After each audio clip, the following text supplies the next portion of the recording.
راديو إرنا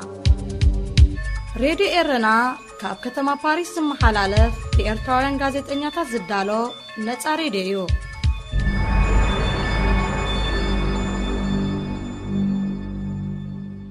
سلام كبرى سمعتي نايلومي ربع 27 ميازيا كلتاشان 22 فنونا يفلم الله أبادي سابا فيزا نمحتات أب RSS نزترخبو لعلي 300 إرتراوان قدايكم هاتسارينا كنحبركم ينا بمبال مليسموم حالتات تقراي حيزومو كاب تصنحو كبابيتات كل العفر تغليلوم كمزوتو أفنيا كل التقراي قليسو أب دارفور أبز تولعك أبيلاو قجت بوحدو 168 سبات تقتلوم. هذه إذاعة إرنا.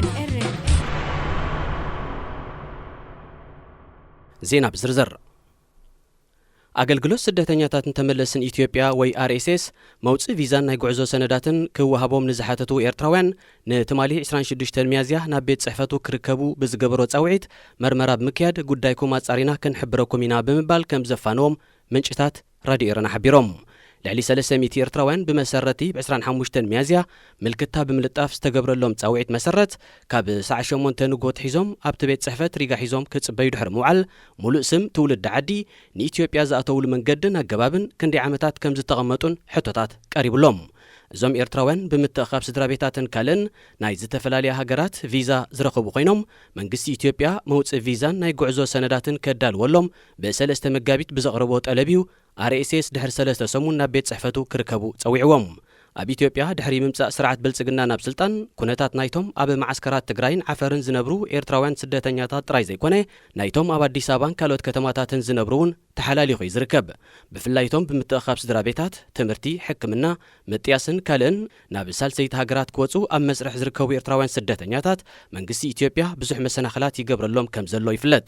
ናይ ካልኦት ሃገራት ቪዛ ረኺቦም ብሰንኪ መውጽእ ቪዛን ናይ ጉዕዞ ሰነዳትን ጉዳያቶም ተሐላሊኹ ንዘይተደልየ ወጻኢ ተቓሊዖም ናይ ዘለው ብዝሒ ኤርትራውያን ልዕሊ 2600 ከም ዝበጽሕ ምንጭታት ራድዮ ኤረና የእምቱ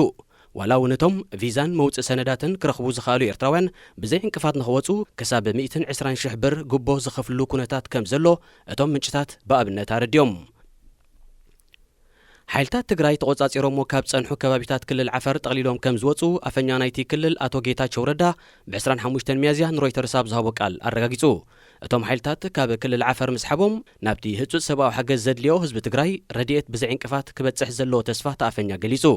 ኮሚሽነር ፖሊስ ክልል ዓፈር ሓይልታት ትግራይ ካብታ ካብ መቐለ ኣስታት 50 ኪሎ ሜትር ርሒቓ ትርከብ ከተማ ኣባላ ከም ዝሰሓቡ እኳ እንተረጋገጸ ካብ 3 ከባቢታት ግና ከም ዘይወጹ ኣቐዲሙ ሓቢሩ እዩ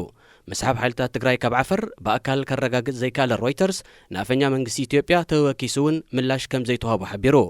መንግስቲ ኢትዮጵያ ምእንቲ ሰብኣዊ ሓገዝ ኩናት ደዋቢለ ኣለኹ ካብ ዝበለሉ ኣስታት ሓደ ወርሒ ዛኪት ረድኤት ጻዕና 144 ዓበይቲ መካይን ጥራይን ናብ ትግራይ ኣትየን እዚ ድማ ምስቲ ኣስታት 900 ካብ ህዝቢ ትግራይ ተጸባይ ረድኤት ኮይኑ ምህላው እኹል ከም ዘይኮነ ይጥቀስ ኣብ ትግራይ ተኸሲቱ ንዘሎ ህጹጽ ሰብኣዊ ቀለውላው ንምፍታሕ መዓልታዊ ረድኤት ጻዕና ኣስታት 100 መካይን ናብቲ ክልል ከኣትዋ ከም ዘለወን ሕቡራት ሃገራት ኣተሓሳሲቡ ይኹን እምበር ናይ ቢሮክራሲ መስርሕን ውሑስ ኣይኮነን ብምባል ዝግበር ዘሎ ምዕጻው መንገድታትን እቲ ዘድሊ ረድኤት ናብ ህዝቢ ትግራይ ብኣግኡ ክበጽሕ ከም ዘይከኣለ እቲ ኣጉራዊ ኣካል ኣገንዚቡ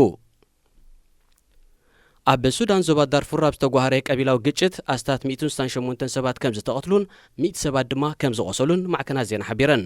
እቲ ኣብ ምዕራብ ዳርፉር ዞባ ክሊኒክ ዝተወልዐ ጎነጽ ብ22 ሚያዝያ ከም ዝተበጋገሰ ዝሓበሩ ትካላት ግብረሰናይ ካብቲ ከባቢ ድሒሩ ንኽልተ መዓልታት ናብ ዝቐጸለ ሙሉእ ግጭት ከም ዝዓረገ ኣረድዮም ናይ ዕራብ መበቆል ዘሎም ዕጡቓት ሚሊሻ ናይ ዝተቐትሉ ክልተ ኣባላቶም ሕነ ንምፍዳይ ብማሳሊት ንዝፍለጡ ጸለምቲ ደቀባት ንዝነብሩዋ ንእሽቶ ቆሸት ከም ዘጥቅዕዋ እቶም ትካላት ገሊጾም بفلي أب كلام سنبت ناي 10 سبات ريسا أب جودناتات تدربيو كم زرأيو نعين مسخكر عمل كدوم أب تزوبا كاب كل 13 سنة حيزو أب استولعك أبيلاو جتشت بجان جاوز فلتو عطوقات ميليشيا تسلم تدكبات نزنبرون كوشيتات بمنداد 10 سبات كم زقتلون مليونات دما كبيت نبراتهم كم زم مزابلون يقلت